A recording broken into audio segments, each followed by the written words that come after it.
Livro, Persuasão, volume 2. Autora, Jane Austen. Capítulo 7. Enquanto o almirante Croft passeava com Anne e manifestava o seu desejo de trazer o comandante Venvort para Bath, o comandante Venvort já se encontrava a caminho.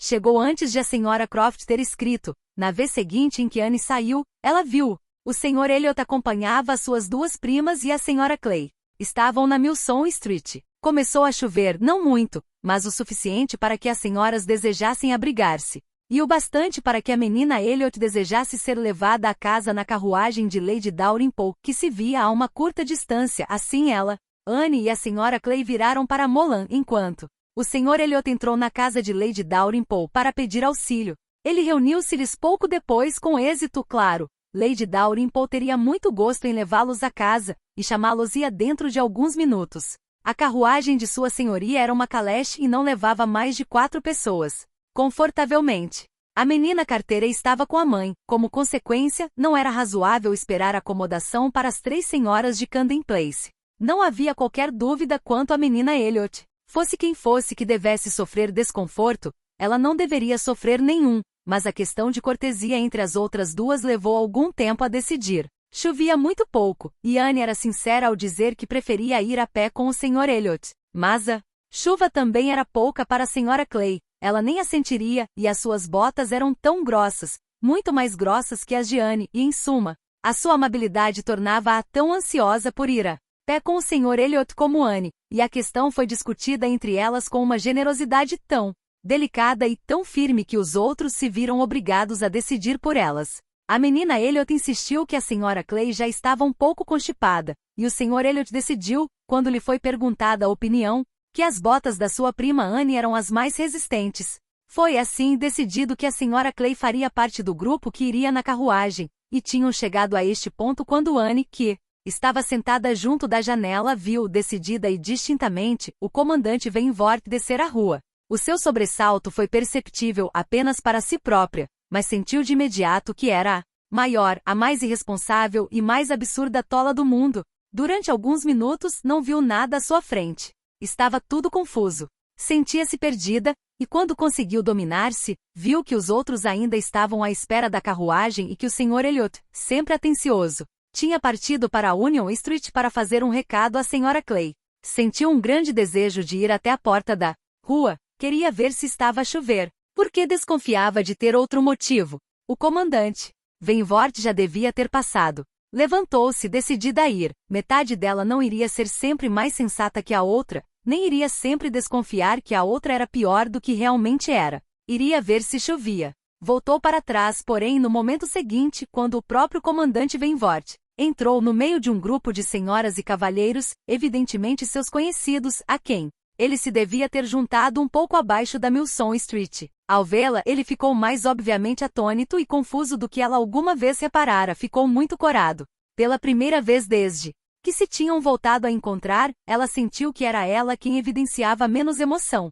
Tivera a vantagem de ter tido alguns momentos para se preparar. Todos os poderosos, ofuscantes e desconcertantes efeitos da enorme surpresa já se tinham desvanecido. Mesmo assim, porém, sentiu-se dominada pela emoção. Era um misto de agitação, dor, prazer, algo entre a alegria e a tristeza. Ele falou-lhe, depois afastou-se. Os seus modos denotavam embaraço. Ela não podia chamar-lhe frieza ou afeto, nem qualquer outra coisa a não ser embaraço. Depois de um pequeno intervalo, porém, ele dirigiu-se a ela e voltou a falar-lhe. Trocaram perguntas sobre assuntos habituais. Nenhum deles provavelmente prestou muita atenção ao que ouviu, e Anne continuou a ter a sensação de que ele se sentia muito menos à vontade do que anteriormente. Devido ao fato de estarem juntos tantas vezes, eles tinham aprendido a falar um com o outro com indiferença e calma aparentes, mas agora ele não conseguia fazê-lo. O tempo tinha-o modificado, ou Luísa tinha-o modificado. Parecia ter consciência de que algo se passava. Ele estava com muito bom aspecto, não parecendo sofrer de qualquer mal físico ou moral. Falou de Uppercross e até mesmo de Luísa, e teve mesmo um ar momentâneo de malícia ao falar dela. Mas o comandante Venvort estava embaraçado, pouco à vontade e incapaz de fingir. O contrário. Anne não ficou surpreendida, mas sentiu-se magoada ao ver que Elizabeth o ignorava. Ela reparou que ele vira Elizabeth e que Elizabeth vira ele, e que no íntimo, ambos se tinham reconhecido. Estava convencida de que ele desejava e esperava ser reconhecido como um conhecido antigo, e sentiu-se magoada ao ver a irmã voltar-lhe as costas com frieza. A carruagem de Lady Dalrymple, cuja demora impacientava Elizabeth, aproximou-se, o criado veio anunciá-la. Estava a começar a chover de novo, e houve uma demora, um alvoroço e uma troca de palavras para que todos os que estavam na loja soubessem que Lady Dalrymple vinha buscar a menina Elliot. Por fim, a menina Elliot e a sua amiga, acompanhada apenas pelos criados, pois o primo ainda não voltará, afastaram-se. O comandante Venvort ficou a observá-las. Depois virou-se outra vez para Anne e, pela sua atitude, mais do que por palavras, ofereceu-lhe os seus préstimos. Muito obrigada, foi a resposta dela, mas eu não vou com elas. A carruagem não pode levar tanta gente. Vou a pé. Prefiro andar. Mas está a chover. Oh, muito pouco. Nada que me incomode. Após uma breve pausa, ele disse, embora só tenha chegado ontem, já me equipei devidamente para Bath, como vê, apontando para um guarda-chuva novo. Gostaria que fizesse uso dele, se está decidida a ir a pé, embora eu pense que seria mais prudente deixar-me arranjar-lhe uma carruagem. Ela agradeceu-lhe muito, mas recusou tudo, reafirmando a sua convicção de que a chuva passaria dentro em pouco, e acrescentou, só estou à espera do Sr. Elliot. Estou certa de que ele deverá estar a chegar. Mal acabará de dizer estas palavras quando o Sr. Elliot entrou. O comandante Venvor lembrava-se perfeitamente dele. Não havia qualquer diferença entre ele e o homem que parara no cimo dos degraus em Lyme, admirando Anne quando ela passou por ele, exceto no ar e nos modos de parente e amigo privilegiado. Ele entrou com um ar ansioso, parecendo não ver e não pensar em nada a não ser nela, pediu desculpa pela demora. Lamentou tê-la feito esperar sozinha e mostrou-se impaciente por acompanhá-la, antes que a chuva aumentasse, e no minuto seguinte, saíram juntos, de braço dado, e ao afastar-se, ela apenas teve tempo de lançar um olhar meigo e embaraçado e de dizer, tenha um bom dia. Assim que eles se afastaram, as senhoras do grupo do comandante Venvort começaram a falar deles. O Sr. Elliot não desgosta da prima, segundo me parece. Oh, não, isso é bastante óbvio. É possível adivinhar o que vai acontecer ali. Ele está sempre ao pé deles, vive praticamente com a família, creio. Que homem tão atraente. Sim, e a menina Atkinson, que jantou com ele uma vez em casa dos Valice, diz que ele é o homem mais simpático que ela já conheceu. Penso que Anne Elliot é bonita, muito bonita mesmo, quando se olha bem para ela. Bem sei que essa não é a opinião geral, mas confesso que a admiro mais do que a irmã. Oh, eu também. E eu também. Não há qualquer comparação. Mas os homens são todos loucos pela menina Elliot. Anne é demasiado delicada para eles. Anne ter-se-ia sentido particularmente grata ao primo se este a tivesse acompanhado até Camden Place sem dizer uma palavra. Ela nunca sentirá tanta dificuldade em escutá-lo, embora sua solicitude e atenção fossem inexcedíveis. E embora os assuntos fossem os que lhe eram mais interessantes, elogios calorosos e justos a Lady Russell e insinuações muito bem observadas em relação à Sra. Clay. Mas agora ela só conseguia pensar no comandante Venvort. Não conseguia compreender os seus sentimentos atuais, se ele estava a sofrer muito com a desilusão ou não, e até chegar a uma conclusão, não conseguiria ter sossego. Esperava com o tempo recuperar o bom senso e o juízo, mas infelizmente tinha de confessar a si própria que ainda não possuía qualquer bom senso. Outra questão muito importante para ela era saber quanto tempo ele tencionava ficar em Bath. Ele não o mencionara, ou ela não se conseguia recordar. Ele podia estar apenas de passagem. Mas era mais provável que tivesse vindo para ficar. Nesse caso, uma vez que toda a gente em Bath se encontrava, Lady Russell, com toda a probabilidade, vê-lo-ia algures. Ela lembrar-se-ia dele? Como se passariam as coisas?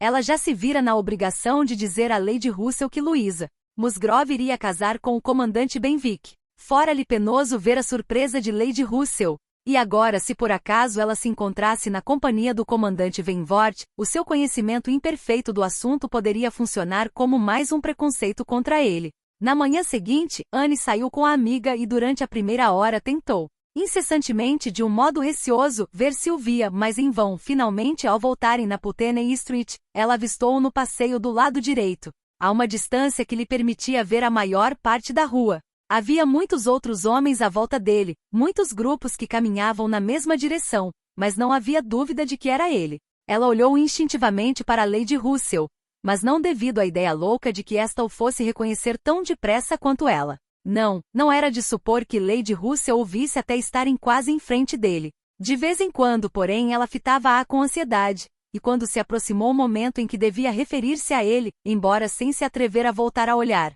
pois o seu rosto estava demasiado perturbado, teve plena consciência de que os olhos de Lady Russell se voltaram exatamente na direção dele, de que ela estava a observá-lo atentamente. Ela compreendia perfeitamente o tipo de atração que ele devia constituir para Lady Russell, a dificuldade que ela teria em desviar a vista, o espanto que devia sentir por terem passado por ele 8 ou 9 anos em climas distantes e no serviço ativo, sem que ele tivesse perdido a elegância. Por fim, Lady Russell inclinou a cabeça para trás. Agora, que iria ela dizer dele?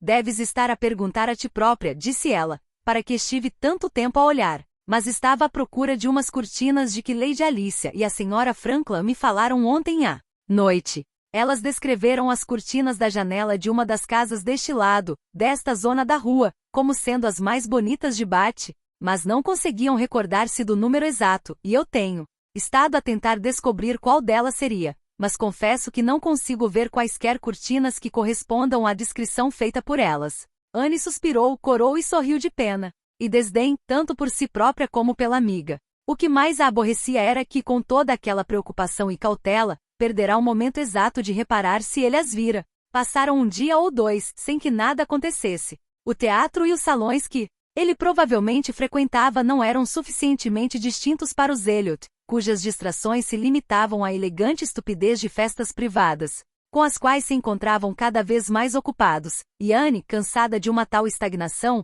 aborrecida por não saber de nada e, imaginando-se forte porque a sua força não fora posta à prova, aguardava com impaciência a noite do concerto. Era um concerto a favor de uma pessoa protegida de Lady Dalrymple. Claro, que eles tinham de ir, esperava-se que fosse um bom concerto, e o comandante Benvort gostava muito de música. E imaginava que ficaria satisfeita se conseguisse conversar durante alguns minutos com ele. Sentia-se com coragem para lhe dirigir a palavra, se a oportunidade surgisse. Elizabeth tinha-lhe voltado as costas. Lady Russell não o vira, sentiu os nervos mais fortes. Devido a estas circunstâncias, ela achava que lhe devia atenção. Tinha prometido à Sra. Smith passar o serão com ela. Mas, numa rápida e curta visita, desculpara-se e adiar o serão, com uma promessa mais firme de uma visita mais demorada no dia seguinte. A Sra. Smith concordou, bem-humorada.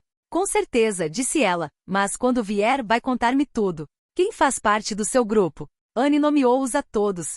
A Sra. Smith não respondeu, mas quando ela ia sair, disse com uma expressão meio a sério, meio a brincar. Bem, desejo de todo o coração que o concerto corresponda aos seus desejos, e se puder vir amanhã não falte, pois começo a ter o pressentimento de que não vou receber muito mais visitas suas. Anne ficou surpreendida e atrapalhada, mas, depois de permanecer um momento na expectativa, viu-se obrigada, se bem que isso a contrariasse, a afastar-se rapidamente.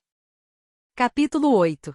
Sir Walter, as suas 2 filhas e a Sra. Clay foram os primeiros do seu grupo a chegar aos salões nessa noite, e como tinham de esperar por Lady Dalrymple, ocuparam os seus lugares junto de uma das lareiras da sala octogonal. Mas mal tinham acabado de se instalar, a porta abriu-se e o comandante Benvort entrou sozinho. Anne era quem estava mais próxima dele, e dando alguns passos em frente, falou-lhe de imediato. Ele estava preparado para se limitar a fazer uma vênia e seguir em frente, mas o meigo, como está? Dela levou-o a desviar-se da sua linha reta e a aproximar-se e retribuir-lhe o cumprimento, apesar da presença intimidatória do pai e irmã atrás dela. O fato de eles se encontrarem atrás dela era um auxílio para Anne. Ela não via os seus olhares e sentia-se disposta a fazer tudo o que considerava correto. Enquanto conversavam, chegou-lhe aos ouvidos o som de murmúrios entre o pai e a irmã. Não conseguia distinguir as palavras, mas adivinhou o assunto, e quando o comandante Benvort fez uma vênia cerimoniosa,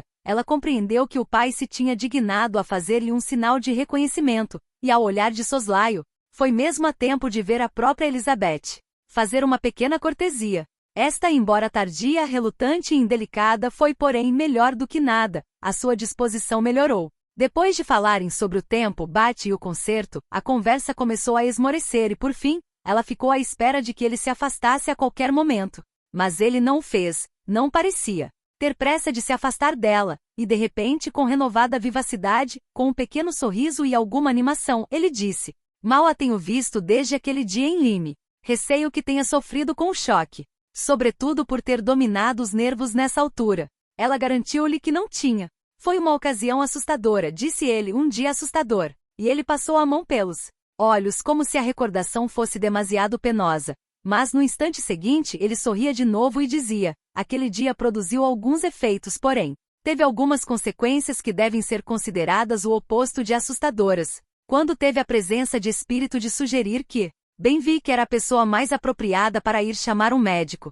Com certeza a menina não fazia a mais pequena ideia de que ele seria uma das pessoas mais empenhadas no restabelecimento dela. Certamente que não fazia ideia. Mas parece, espero que seja um casamento feliz. Ambos possuem bons princípios e bom feitio. Sim, disse ele sem a olhar bem de frente, mas acho que as semelhanças terminam aí. Desejo de todo o coração que sejam felizes, e alegro-me por terem as circunstâncias a seu favor. Não tem de enfrentar quaisquer dificuldades em casa, não existe qualquer oposição, capricho ou demora. Os Musgrove estão a ter um comportamento igual a si próprios, muito decente e generosamente, unicamente ansiosos com verdadeiros corações de pais, por promover o conforto da filha. Tudo isto irá concorrer muito, muitíssimo para sua felicidade, talvez mais do que. Fez uma pausa. Pareceu ocorrer-lhe uma recordação súbita, a qual lhe transmitiu alguma emoção que, por consequência, fez enrubescer o rosto de Anne e a fazê-la olhar para o chão. Depois de pigarrear, porém,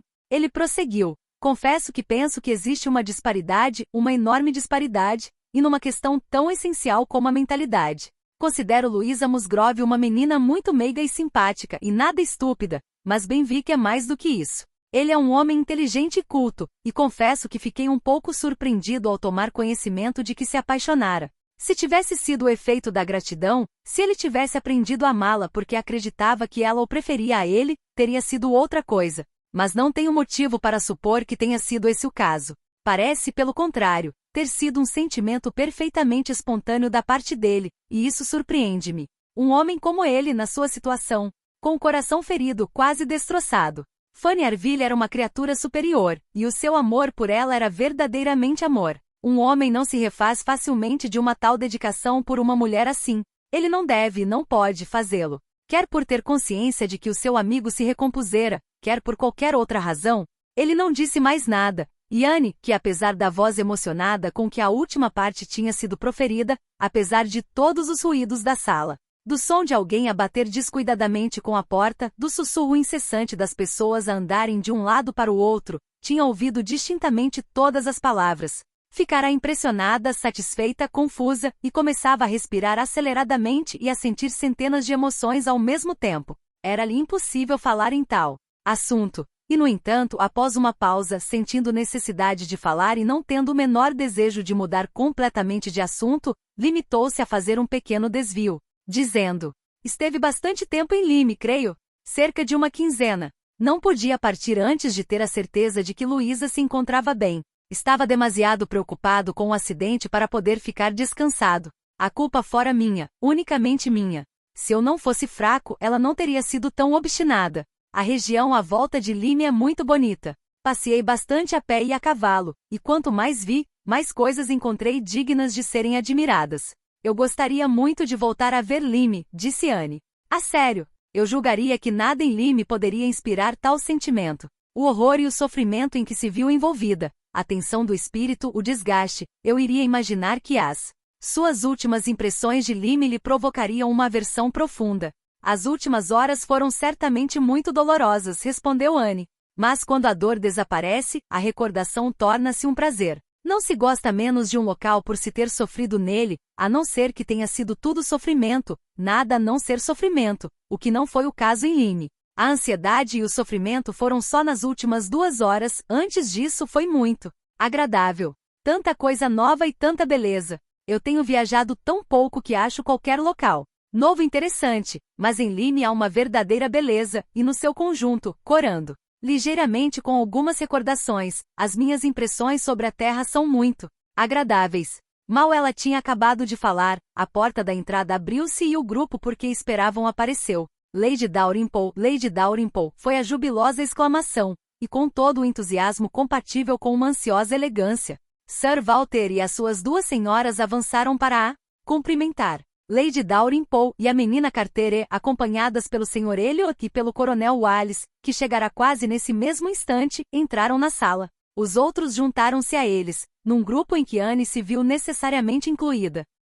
Ela foi separada do comandante Venvort. A sua conversa tão interessante quase, demasiado interessante ficou interrompida por algum tempo, mas isto constituiu apenas uma pequena penitência em comparação com a felicidade que provocara. Nos últimos 10 minutos, ficará a saber mais sobre os sentimentos dele a respeito de Luísa, mais sobre todos os seus sentimentos do que se atrevia a pensar. E com uma tumultuosa sensação de felicidade, dedicou-se às exigências da festa, às amabilidades necessárias de momento. Sentia-se bem disposta com todos. Ela pensara em coisas que a levavam a ser cortês e amável para com toda a gente e a ter pena de todos, por serem menos felizes do que ela. Estas deliciosas emoções diminuíram um pouco quando, ao afastar-se do grupo para se juntar novamente ao comandante Venvort, viu que ele se retirara.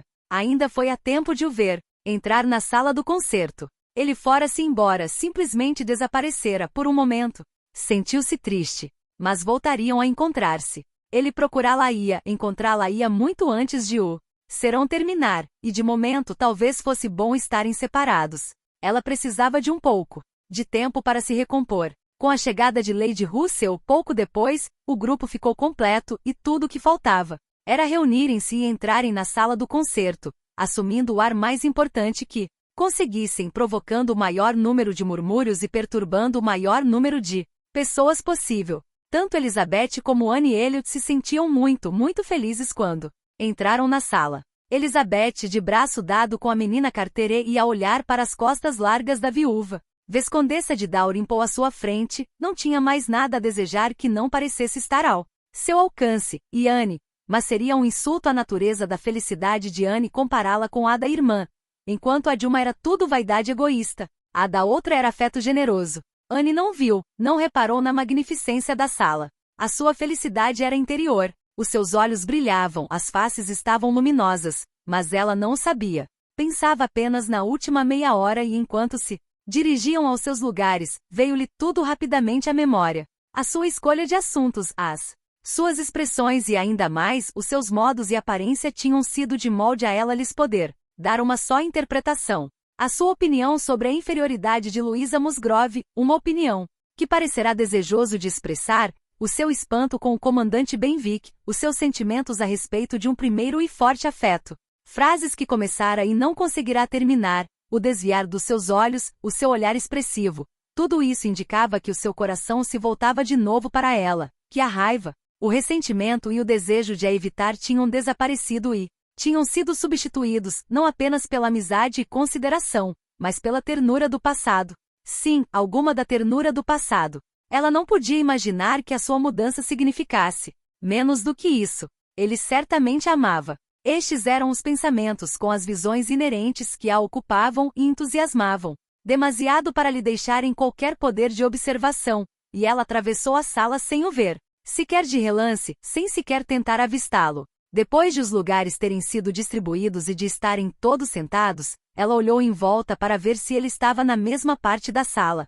Mas não estava. O seu olhar não conseguia alcançá-lo. O concerto estava a começar, e durante algum tempo, ela teve de se contentar com uma felicidade mais modesta. O grupo foi dividido e colocado em 2 bancos contíguos. Anne estava entre os que se sentaram no da frente, e o Sr. Elliot tinha manobrado tão bem com a ajuda do seu amigo, Coronel Wallis, que conseguirá sentar-se ao lado dela. A menina Elliot, rodeada pelos primos e o principal objeto da galantaria do Coronel Wallis, estava bastante satisfeita. O espírito de Anne sentia-se extremamente receptivo ao entretenimento da noite. Havia bastante com que se ocupar. Compartilhava os sentimentos dos meigos, a alegria dos joviais, prestava atenção aos eruditos. Tinha paciência para com os enfadonhos, e nunca gostara tanto de um concerto, pelo menos durante a primeira parte. Perto do fim, no intervalo que se seguiu a uma canção italiana, ela explicou as palavras da canção ao Sr. Elliot. Tinham só um programa para os dois.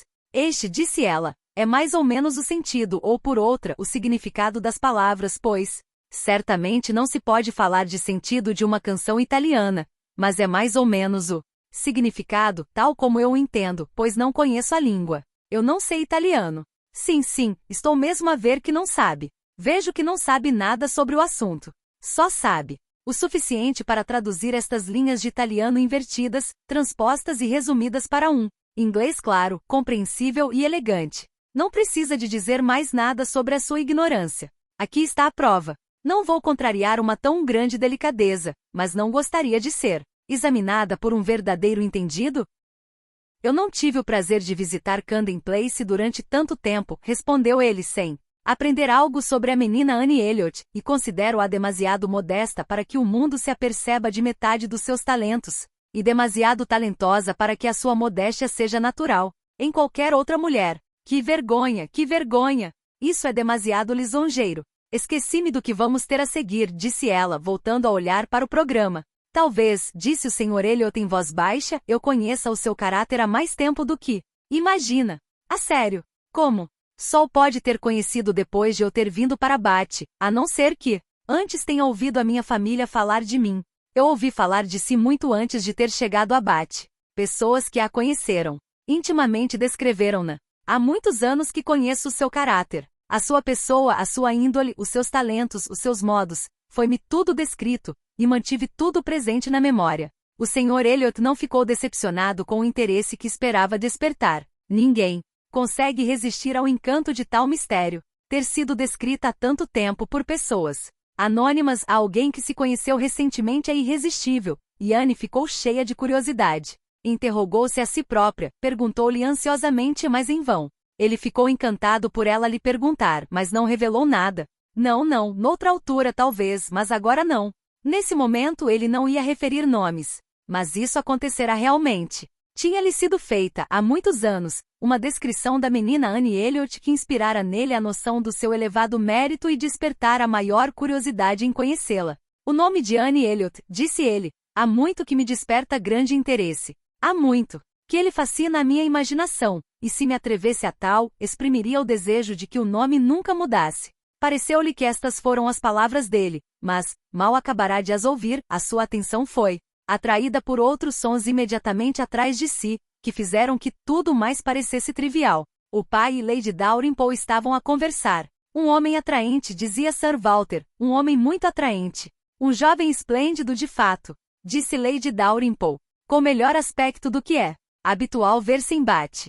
Irlandês, suponho. Não, por acaso até sei o nome dele. Conheço-o de vista. Venvort, o comandante Venvort, da Marinha. A irmã é casada com o meu inquilino de Somersetshire, os Croft, que alugaram Kelling. Antes de Sir Walter ter chegado a este ponto, os olhos de Anne tinham seguido a direção certa e avistaram o comandante Venvort a uma pequena distância, no meio de um grupo de homens. Quando seus olhos o viram, os dele pareceram desviar-se dela. Foi essa a impressão que teve. Pareceu-lhe que olhara um pouco tarde demais, enquanto se atreveu a fitá-lo, ele não voltou a olhar. Mas o espetáculo ia recomeçar, e ela foi forçada a fingir que prestava atenção à orquestra e a olhar em frente. Quando conseguiu voltar a olhar, ele tinha se afastado. Mesmo que quisesse fazê-lo, ele não poderia aproximar-se mais dela, pois ela estava cercada de gente inacessível, mas ela gostaria de ter encontrado o seu olhar. As palavras do Sr. Elliot tinham-na incomodado. Já não lhe apetecia falar com ele. Desejava que ele não se encontrasse tão perto dela. A primeira parte terminara. Agora ela tinha esperança de que alguma alteração benéfica ocorresse. Após um período de silêncio, alguns membros do grupo decidiram ir à procura de chá. Anne foi uma das poucas pessoas que preferiu não se mover dali. Continuou sentada, tal como Lady Russell, mas teve o prazer de se ver livre do Sr. Elliot. Não tinha intenção, quaisquer que fossem os seus sentimentos em relação a Lady Russell, de evitar conversar com o comandante Venvort, se este lhe desse essa oportunidade. Pela expressão do rosto de Lady Russell estava convencida de que ela também o vira. Mas ele não veio. Por várias vezes Anne imaginou vê-lo ao longe, mas ele nunca se aproximou. O desejado intervalo chegou ao fim sem qualquer resultado.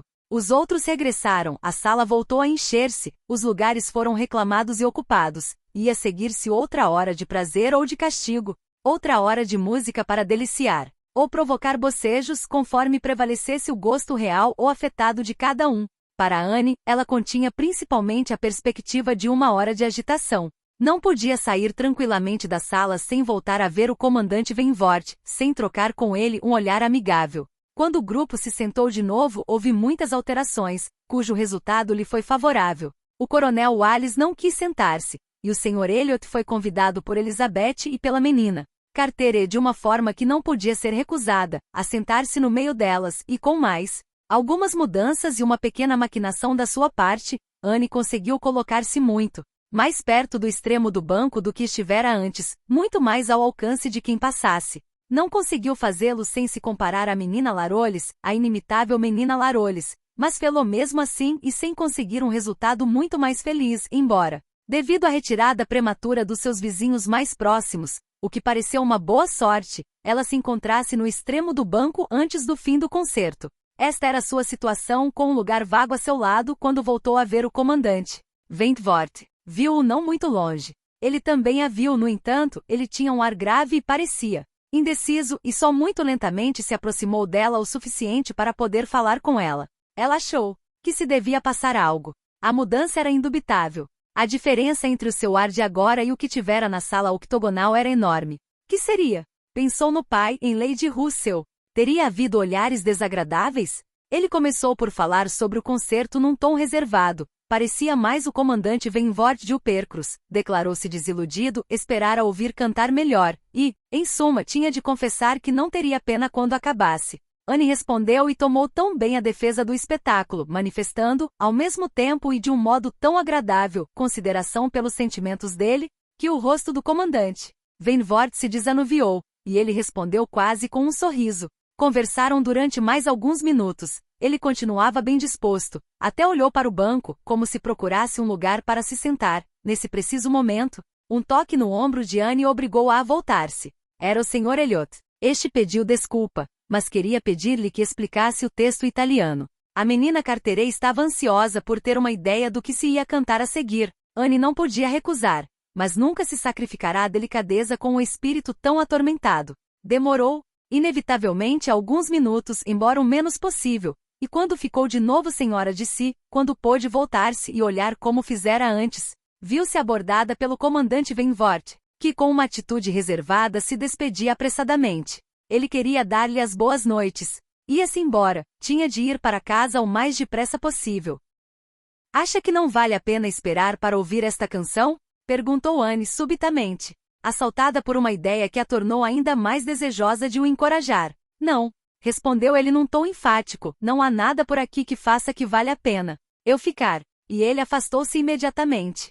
Ciúmes do Sr. Elliot? Era o único motivo compreensível. O comandante Wentworth ciumento do seu afeto. Ter-lhe-ia sido possível acreditar nisso uma semana antes, 3 horas antes? Por um momento sentiu uma enorme felicidade. Mas, infelizmente, os pensamentos que se lhe seguiram foram muito diferentes. Como iria aplacar aqueles ciúmes? Como conseguiria fazer-lhe ver a verdade? Como, com todas as desvantagens próprias das suas respectivas situações, iria ele alguma vez saber quais eram os verdadeiros sentimentos dela? Sentia-se infeliz ao pensar nas atenções do Sr. Elliot. O mal provocado por elas era incalculável. Capítulo 9.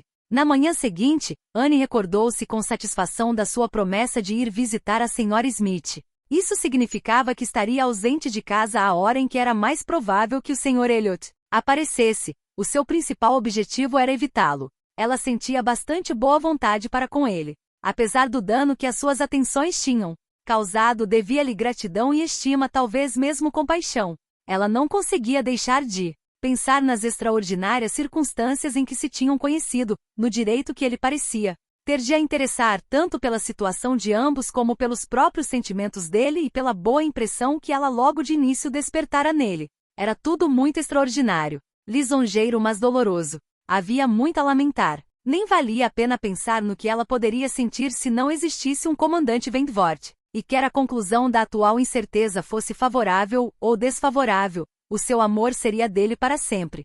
Ela acreditava que a sua união não a afastaria mais dos outros homens do que uma separação definitiva. Nunca devem ter atravessado as ruas de Bath reflexões mais belas sobre o amor agitado e a fidelidade eterna do que aquelas a que Anne se entregou ao ir de Camden Place para Westgate Buildings. Eram quase suficientes para purificarem e perfumarem o ar ao longo de todo o trajeto. Estava certa de ser bem recebida, e a amiga pareceu-lhe particularmente grata por ter vindo. Parecia que não a esperava, embora o encontro estivesse marcado. Ela pediu imediatamente um relato do concerto, e as recordações que Anne tinha deste eram suficientemente felizes para lhe animarem o rosto e para que ela tivesse prazer em falar nele. Tudo o que ela podia contar fê-lo com prazer.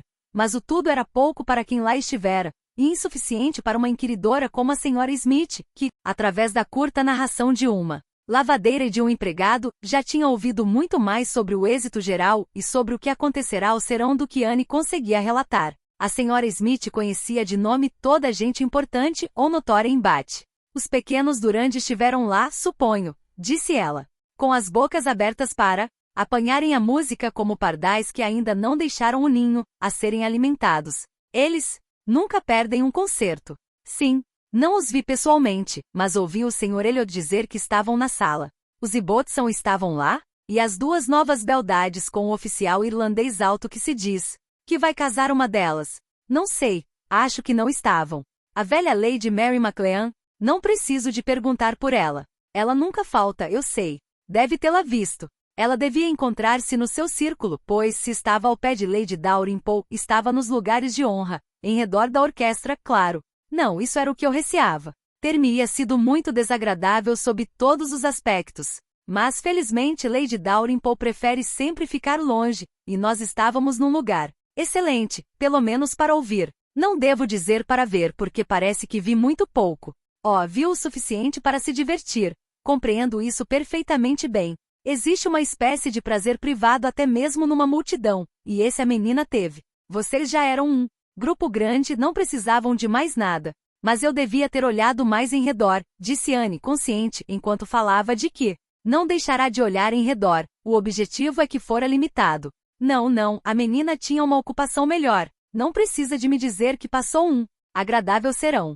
Vejo-o nos seus olhos. Vejo perfeitamente como é que as horas passaram, que teve sempre algo agradável para ouvir. Nos intervalos do concerto foi conversa. Anne sorriu e perguntou: vê isso nos meus olhos? Vejo sim. O seu rosto diz-me claramente que na noite passada esteve junto da pessoa que considera a mais simpática do mundo, a pessoa que atualmente lhe interessa mais do que todo mundo junto. O rubor espalhou-se pelo rosto de Anne. Não conseguiu dizer nada. E sendo assim, prosseguiu a senhora Smith após uma pequena pausa. Espero que acredite que apreciou muito a sua gentileza em vir visitar-me esta manhã. É realmente muito amável da sua parte vir visitar-me quando tem coisas mais agradáveis para fazer. Anne não ouviu nada disto. Ainda se sentia espantada e confusa com a perspicácia da amiga, e não conseguia imaginar como qualquer notícia sobre o comandante Venvort poderia ter chegado até ela. Após um breve silêncio, disse: diga-me por favor, disse a senhora Smith, o Sr. Elliot sabe que nos conhecemos? Ele sabe que estou em Bath? O Sr. Elliot? Repetiu Anne, erguendo os olhos, surpreendida. Uma reflexão momentânea fê-la ver o erro em que incorrera. Percebeu-o imediatamente e, recuperando a coragem com uma sensação de segurança, acrescentou pouco depois mais calmamente: conhece o Sr. Elliot? Conheci-o bastante bem, respondeu a senhora Smith num tom grave, mas há muito tempo. Há muito tempo que não nos vemos. Eu não sabia nada disso. Nunca me falou sobre isso antes. Se eu soubesse, teria tido o prazer de lhe falar em si. Para confessar a verdade, disse a senhora Smith, assumindo o ar habitualmente alegre. Esse é exatamente um prazer que quero que tenha. Quero que fale sobre mim ao Sr. Elliot. Quero que se interesse por mim junto dele. Ele pode prestar-me um serviço essencial, e se tiver a bondade, minha querida menina Elliot, de tomar isso a seu cargo, certamente que ele o fará. Terei muito prazer. Espero que não duvide de que estou disposta a ser-lhe útil no que for preciso, respondeu Anne, mas desconfio de que me considera como tendo mais direito sobre o Sr. Elliot. Um maior direito de o influenciar do que é realmente o caso. Tenho a certeza de que, de algum modo, adquiriu essa noção. Deve considerar-me apenas como uma familiar do Sr. Elliot. Se à luz desta situação, houver alguma coisa que julgue que como prima eu lhe possa pedir, suplico-lhe que não hesite em fazer uso dos meus préstimos. A senhora Smith lançou-lhe um olhar penetrante e depois disse, com um sorriso: estou a ver que fui um pouco prematura, peço-lhe desculpa. Eu devia ter aguardado a comunicação oficial. Mas agora, minha querida menina Elliot, como velha amiga, dê-me alguma indicação de quando poderei falar. Na próxima semana? Certamente que na próxima semana ser-me-á permitido pensar que está tudo resolvido e poderei fazer os meus planos egoístas sob a proteção da boa sorte do Sr. Elliot. Não, respondeu Anne, não na próxima semana, nem na seguinte ou na outra. Garanto-lhe que nada do que está a pensar vai ficar resolvido em qualquer semana. Eu não me vou casar com o Sr. Elliot. Gostaria de saber por que é que pensa que vou. A Sra. Smith voltou a olhá-la, fitou-a atentamente, abanou a cabeça e exclamou. Quem me dera compreendê-la. Quem me dera saber onde quer chegar. Calculo que não tem a intenção de ser cruel, quando chegar o momento certo. Até essa altura, sabe bem, nós, mulheres, nunca tencionamos aceitar ninguém. É uma coisa habitual entre nós rejeitar todos os homens, até eles se declararem. Por que é que a menina havia de ser cruel? Deixe-me argumentar a favor do meu, não lhe posso chamar amigo atual, mas do meu antigo amigo. Onde irá? Encontrar melhor partido? Onde espera conhecer um homem mais cavalheiro, mais amável? Deixe-me recomendar o Sr. Elliot. Tenho a certeza de que só ouve o Coronel Wallace falar bem dele, e quem poderá conhecê-lo melhor do que o Coronel Wallace? Minha querida Sra. Smith, a mulher do Sr. Elliot, morreu há pouco mais de 6 meses. Ele não deveria andar a cortejar ninguém. Oh, se essas forem as suas únicas objeções, exclamou a Sra. Smith, gracejando, o Sr. Elliot está salvo, e não me preocuparei mais com ele. Não se esqueça de mim quando se casar, é tudo. Faça-lhe saber que sou sua amiga, e então ele considerará pequeno o incômodo necessário para me ajudar, como é muito natural que aconteça agora. Com tantos negócios e compromissos, muito natural, talvez. 99% das pessoas fariam o mesmo. Claro que ele não pode ter noção de como o assunto é importante para mim. Bem, minha querida menina Elliot, desejo-lhe muitas felicidades. O Sr. Elliot é bastante inteligente para compreender o seu valor. A sua paz não irá naufragar como a minha. Está em segurança, tanto em assuntos mundanos com relação ao seu caráter. Ele não se deixará desencaminhar, não será levado à ruína pelos outros. Não, disse Anne, posso bem acreditar tudo isso do meu primo. Ele parece ter um temperamento calmo e firme, nada influenciável por impressões perigosas. Respeito-o muito. Pelo que tenho observado, não tenho motivo para pensar de outro modo. Mas não o conheço há muito tempo, e ele não é homem que se conheça intimamente em tão pouco tempo. Será que esta maneira de falar dele, Sra. Smith, a convence de que ele não significa nada para mim? Certamente que o faço com muita calma, e dou-lhe a minha palavra de que ele não representa nada para mim. Se alguma vez me pedir em casamento, o que duvido que ele tenha pensado fazer, eu não aceitarei, garanto-lhe que não aceitarei. Garanto-lhe que o Sr. Elliot não tem qualquer responsabilidade no prazer que o concerto me proporcionou ontem à noite, não o Sr. Elliot, não é o Sr. Elliot que... Ela fez uma pausa e corou, arrependida de ter dito tanto, mas dizer menos teria sido insuficiente. A Sra. Smith não acreditaria tão facilmente na falta de êxito do Sr. Elliot se não existisse outra pessoa. Deste modo ficou imediatamente convencida e fingiu não se aperceber de mais nada, e Anne, ansiosa por desviar a atenção, quis saber por que é que a Sra. Smith imaginara que ela se ia casar com o Sr. Elliot, onde é que ela fora buscar essa ideia, a quem a podia ter ouvido. Por favor, diga-me como é que isso lhe veio à cabeça. A primeira vez que me veio a ideia, respondeu a Sra. Smith, foi quando soube que passavam tanto tempo juntos. E achei que era a coisa mais natural do mundo que os seus parentes e amigos o desejassem, e pode estar certa de que todos os seus conhecidos são da mesma opinião. Mas só ouvi falar nisso há 2 dias. E o assunto foi mesmo falado. Reparou na mulher que lhe abriu a porta quando me veio visitar ontem? Não. Não era a Sra. Speed, como de costume, ou a criada. Não reparei bem. Era minha amiga, a Sra. Rook, a enfermeira Rook, que a propósito tinha grande curiosidade em vê-la e ficou encantada por poder abrir-lhe a porta. Ela chegou de Marlborough Buildings no domingo, e foi ela que me disse que a menina se ia casar com o Sr. Elliot. Ela ouvirá dizê-lo à própria Sra. Wallace, que não parecia ser uma má fonte de informação. Fez-me companhia durante 1 hora na segunda-feira à noite e contou-me a história toda. A história toda, repetiu Anne rindo-se. Ela não pode ter contado uma história muito longa, penso eu, sobre um pequeno parágrafo de uma notícia sem qualquer fundamento. A Sra. Smith ficou calada. Mas prosseguiu Anne, embora não seja verdade que eu exerça qualquer poder sobre o Sr. Elliot, sentir-me-ei extremamente feliz em lhe poder ser útil de qualquer maneira ao meu alcance. Quer que lhe diga que está em embate? Quer que lhe leve alguma mensagem? Não, não, obrigada. Não, de modo algum. No entusiasmo do momento e sob uma impressão falsa, eu podia, talvez, tentar interessá-la por certas circunstâncias. Mas agora não, obrigada, não quero incomodá-la com nada. Creio que disse ter conhecido o Sr. Elliot há muitos anos. Conheci. Não antes de ele se casar, suponho? Sim, ele não era casado quando o conheci. E conheciam-se muito bem, intimamente. Sim? Então, por favor, conte-me como ele era nessa altura. Tenho grande curiosidade em saber como era o Sr. Elliot quando novo. Era como está agora. Eu não vejo o Sr. Elliot há 3 anos, foi a resposta da Sra. Smith, pronunciada num tom tão grave que foi impossível continuar a falar no assunto. E Anne sentiu que não tinha conseguido nada a não ser uma maior curiosidade. Ficaram ambas em silêncio. A Sra. Smith ficou pensativa. Por fim, disse: Desculpe, minha querida menina Elliot, exclamou no seu habitual tom de cordialidade, peço-lhe desculpa pelas respostas lacônicas que lhe tenho dado. Mas não sei bem o que devo fazer. Tenho estado a hesitar e a refletir sobre isso.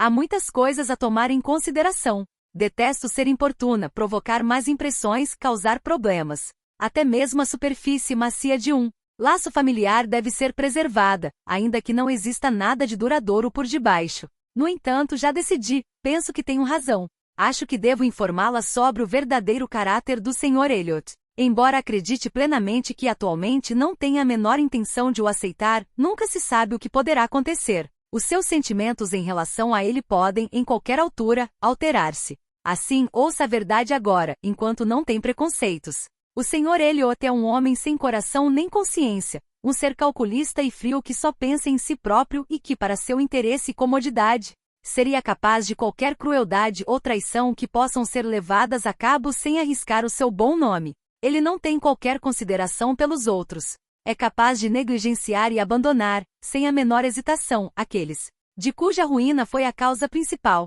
É incapaz do mínimo sentimento de justiça e compaixão. Oh, possui um coração de pedra, oco e negro. O ar admirado de Anne, a sua exclamação de espanto fê-la fazer uma pausa e num tom mais calmo, acrescentou: As minhas expressões espantam-na.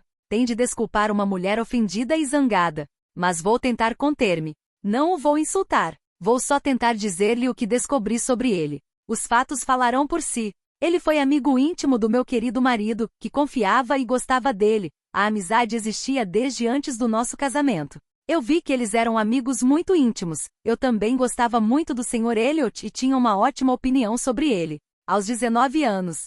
Sabe? Não se pensa muito a sério, mas o Sr. Elliot pareceu-me ser tão bom como os outros, e muito mais simpático do que a maior parte dos outros.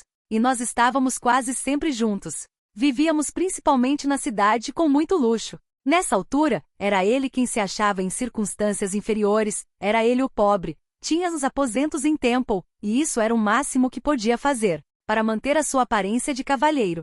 Ele podia instalar-se em nossa casa sempre que quisesse, era sempre bem-vindo, era como um irmão.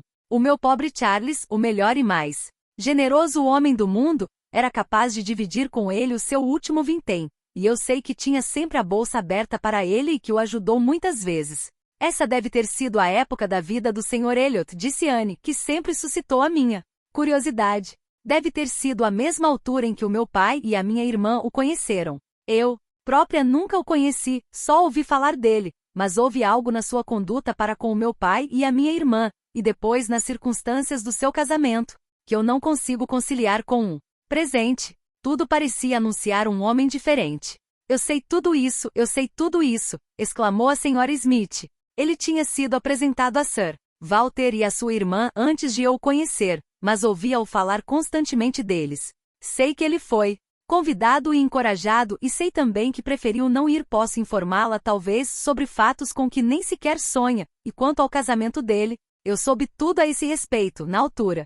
Sabia todos os prós e contras, era a amiga a quem ele confiava as suas esperanças e os seus planos. E embora não conhecesse a sua mulher antes, pois a sua situação social inferior tornava impossível tal fato, soube tudo sobre a sua vida depois, ou, pelo menos até os últimos 2 anos da sua vida, e posso responder a todas as perguntas que desejar fazer sobre ela.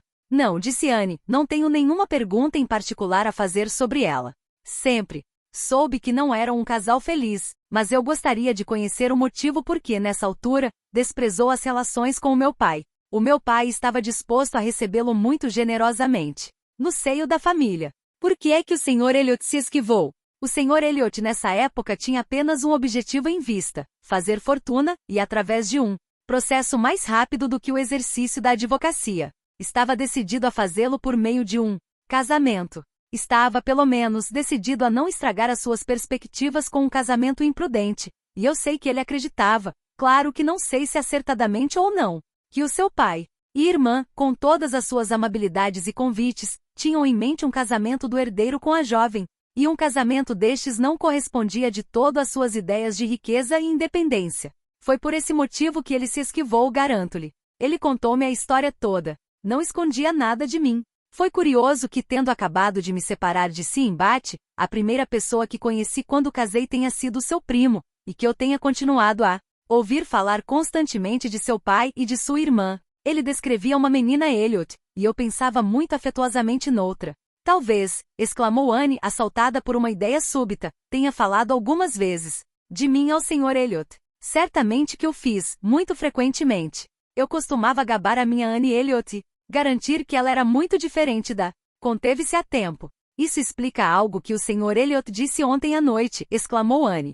Isso explica tudo. Fiquei a saber que ele já ouvirá falar de mim. Eu não conseguia compreender como. Que imaginação desenfreada possuímos quando se trata de nós próprios.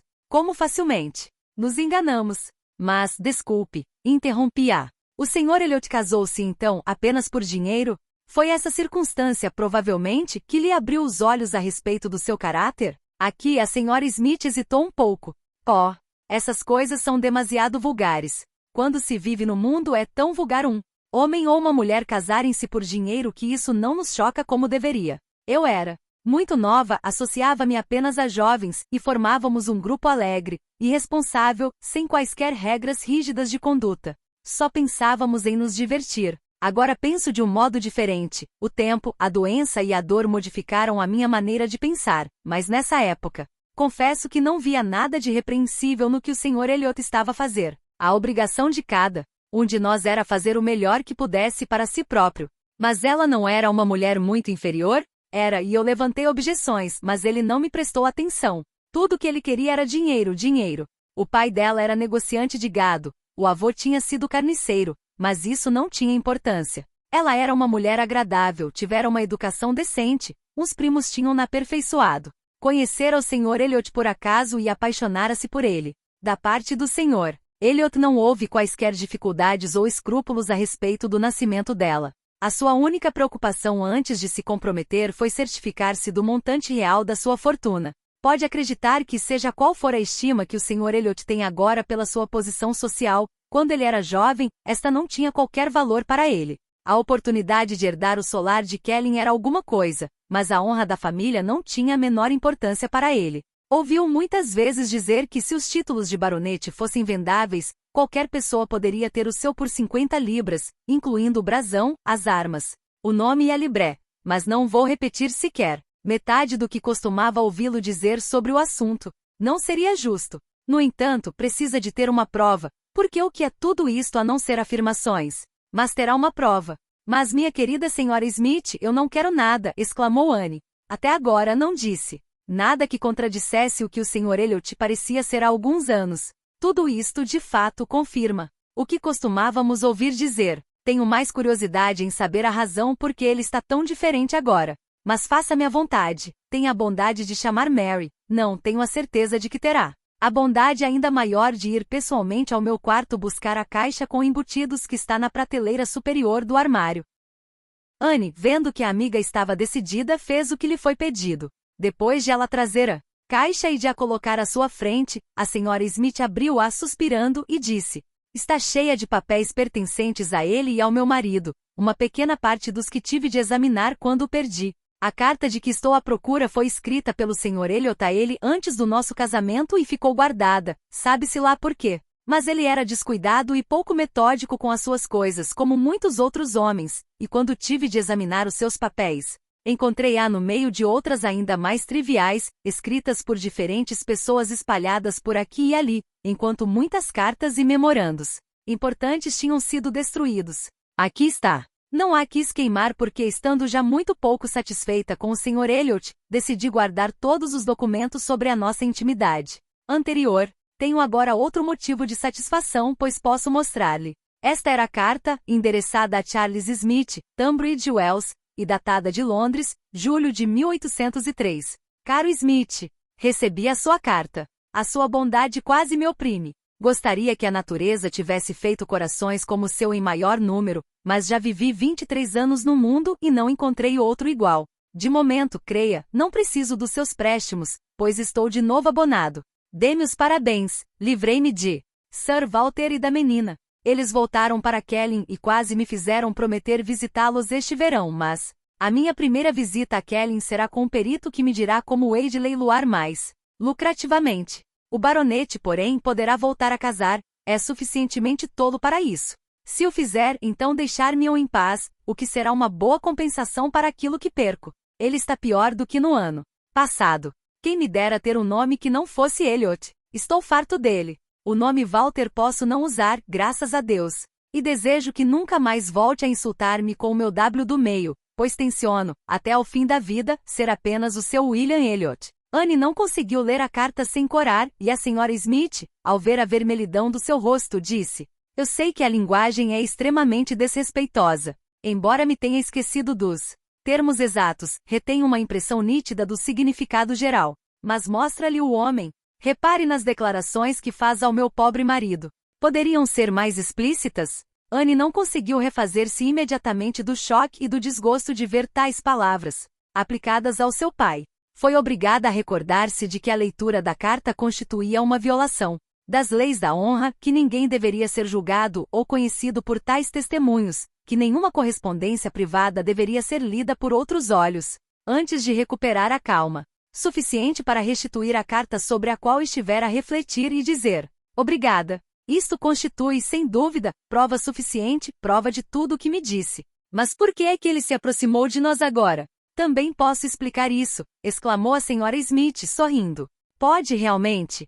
Posso. Mostrei-lhe o Sr. Elliot, tal como ele era há 12 anos, e vou mostrar-lhe como ele é agora. Não posso apresentar uma prova escrita, mas posso oferecer-lhe um testemunho oral tão autêntico como desejaria do que ele pretende agora e do que anda a fazer. Ele agora não está a ser hipócrita. Quer realmente casar-se consigo. As suas atuais atenções para com a sua família são muito sinceras. Digo-lhe qual é a minha fonte segura. O amigo dele, o Coronel Wallis. O Coronel Wallis. Conhece-o?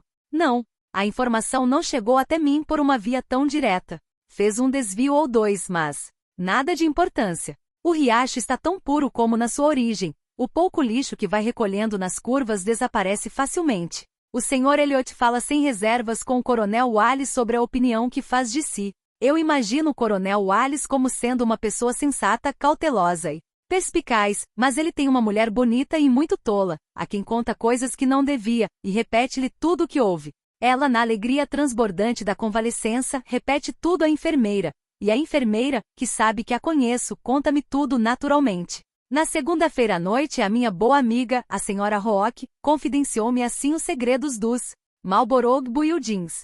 Por isso, quando me referi a toda essa história, eu não estava a romancear tanto quanto supus. Minha querida senhora Smith, a sua fonte de informação não está completa. Isso não pode ser. O fato de o Sr. Elliot ter pretensões a meu respeito não explica os esforços que ele fez com vista a uma reconciliação com o meu pai. Tudo isso se passou antes de ouvir para Bath. Quando cheguei, encontrei-os em termos extremamente amigáveis. Eu sei que assim foi, sei isso perfeitamente, mas, na realidade, Sra. Smith, não devemos estar à espera de obter informações fidedignas por essa via. Não pode restar muita verdade em fatos ou opiniões que passam de boca em boca, sendo mal interpretados pela tolice de alguns e pela ignorância de outros.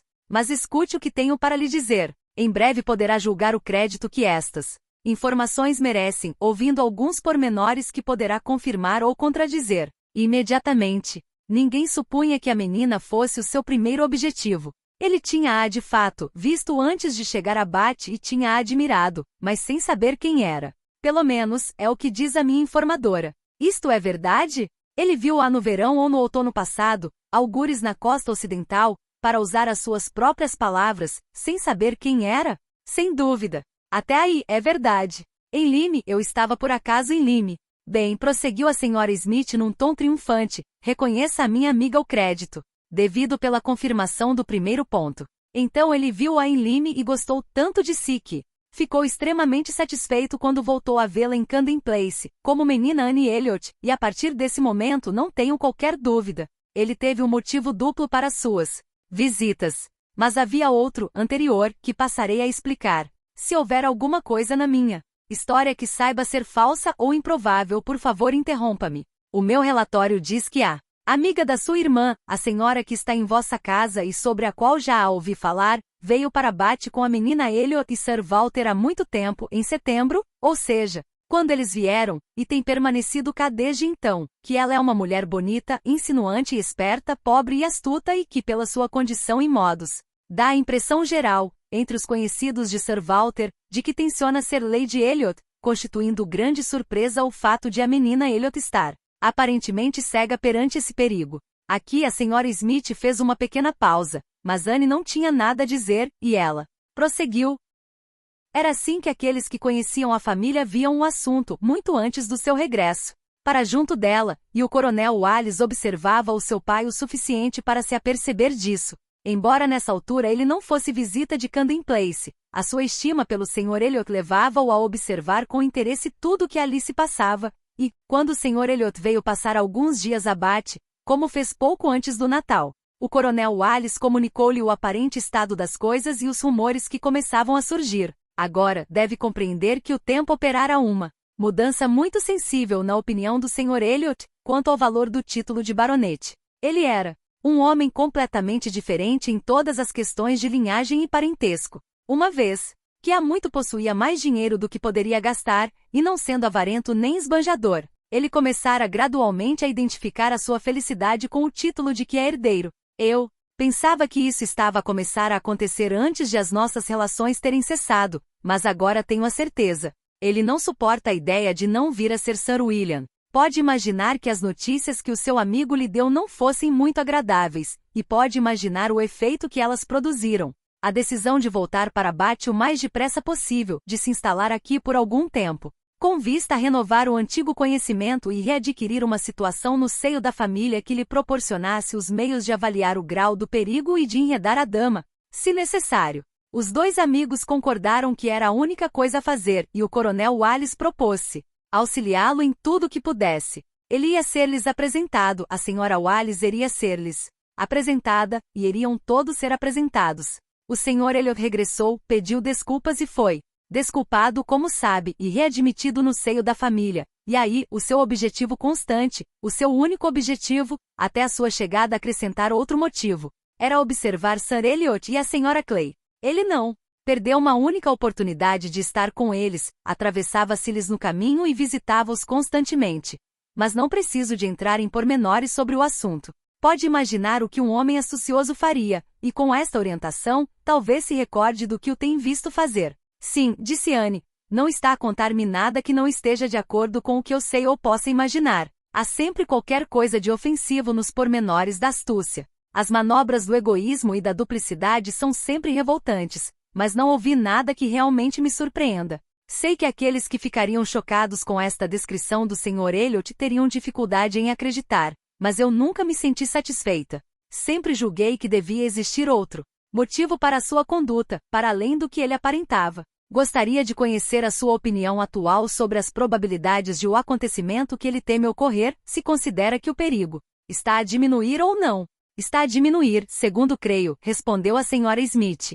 Ele pensa que a Sra. Clay tem medo dele, que ela se apercebeu de que ele conhece as suas intenções e não se atreve a agir conforme faria na sua ausência. Mas, uma vez que ele terá de se ausentar uma vez por outra, não sei como é que alguma vez se sentirá seguro enquanto ela mantiver a sua atual influência. A Sra. Wallace teve uma ideia divertida, segundo me disse a enfermeira, que é incluir no contrato nupcial, quando a menina e o Sr. Elliot se casarem, uma cláusula segundo a qual o seu pai não se poderá casar com a Sra. Clay.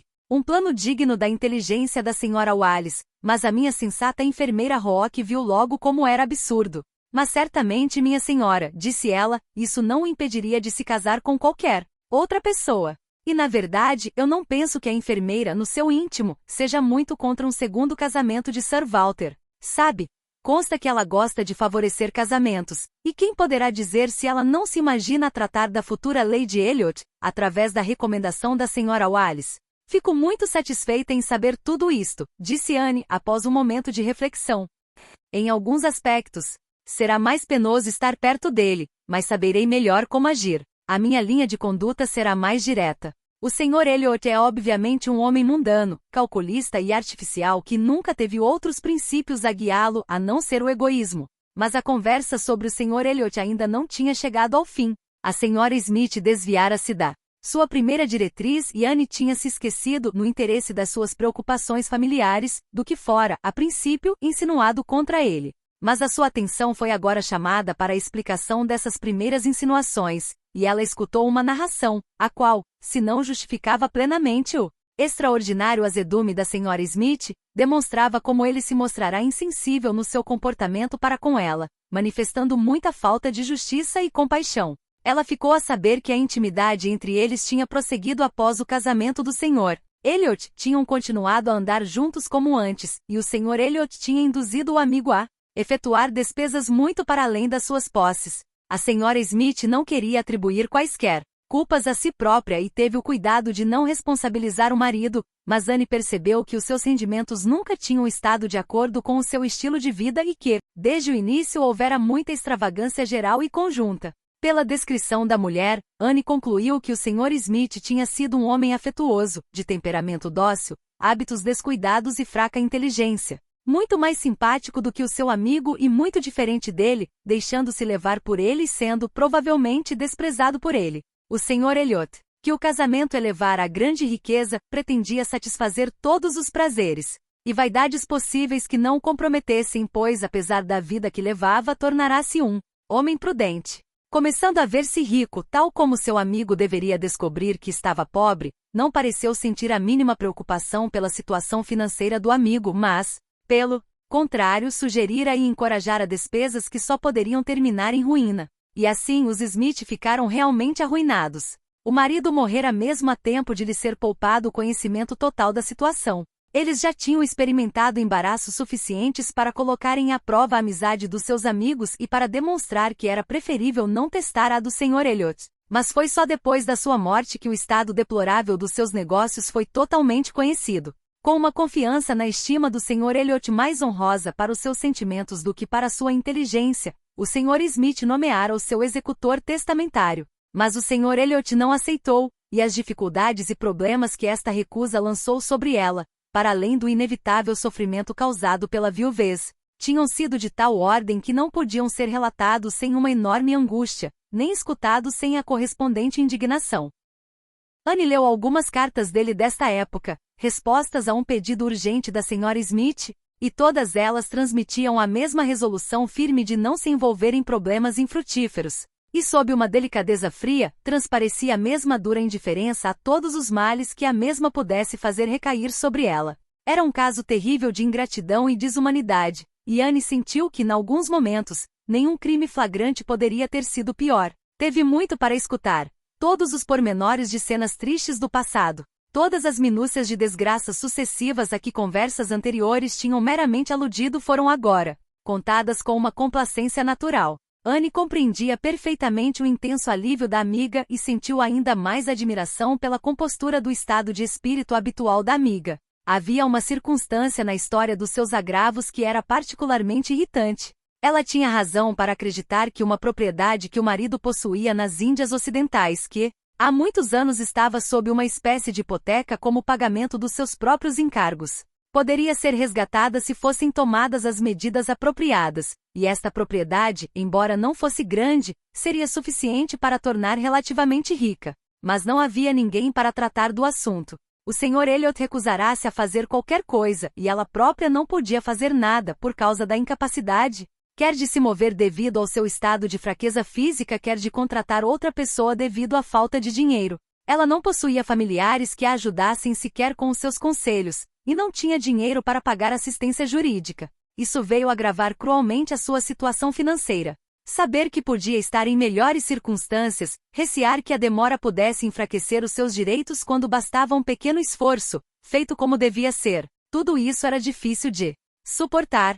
Fora neste ponto que ela tivera a esperança de conseguir os bons ofícios de Anne junto do Sr. Elliot. Anteriormente, perante a perspectiva do seu casamento, ela receara perder a amiga, mas quando lhe asseguraram que ele não fizera qualquer tentativa nesse sentido, uma vez que nem sequer sabia que ela estava em Bath, veio-lhe imediatamente a ideia que algo poderia ser feito a seu favor graças à influência da mulher que ele amava. Ela preparara-se imediatamente para interessar os sentimentos de Anne pelo assunto, tanto quanto lhe permitia o cuidado necessário, para não afetar o caráter do Sr. Elliot. O desmentido de Anne do suposto noivado alterara tudo, e embora isso tenha afastado dela a nova esperança de conseguir alcançar o objetivo que maior ansiedade lhe causava, deixava-lhe pelo menos a consolação de conseguir contar a história à sua maneira. Depois de ter escutado a descrição minuciosa do caráter do Sr. Elliot, Anne não conseguiu deixar de expressar alguma surpresa pelo fato de a Sra. Smith ter falado tão favoravelmente dele.